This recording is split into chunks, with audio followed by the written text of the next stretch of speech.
Hello అండి. ఈరోజు మధ్యాహ్నం భోజనానికి అయితే నేనైతే వేడివేడి రైస్, అందులో ఒక స్పూన్ వరకు కారము, ఇంకా సగం స్పూన్ సాల్ట్, కొంచెం సగం స్పూన్ వరకు నెయ్యి వేసుకున్నానండి. నెయ్యి ఉంటే నెయ్యి, లేదంటే కొంచెం వంటకి యూజ్ చేసే ఆయిల్ అయినా వేసుకోవచ్చు అనమాట. అలా వేసుకొని బాగా కలుపుకోవాలండి. అన్నం బాగా ఈ కారం మొత్తం కలిసేటట్టు కలుపుకొని తింటే వేడివేడి అన్నం ఇంకా కారం అసలు మామూలుగా ఉండదండి. ఇంట్లో ఏమి కూర లేనప్పుడు, లేదంటే చేసిన కూర మనకి నచ్చకపోతే, నోరు బాగోకపోయినా ఇలా చేసుకొని తినడం వల్ల ఏంటంటే ఇంకా ఇంకా తినాలి అనిపిస్తూ ఉంటుంది. మీరు కూడా ఎప్పుడైనా ఇలా ట్రై చేశారా? ఒకసారి ట్రై చేయకపోతే ఒకసారి మీరు కూడా ఇలా ట్రై చేయండి. నోటికి చాలా అంటే చాలా అయితే రుచిగా ఉంటుందండి.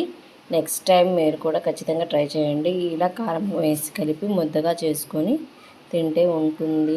ఇంకా అంతేనండి, మళ్ళీ మళ్ళీ తినాలి అనిపిస్తూ ఉంటుంది.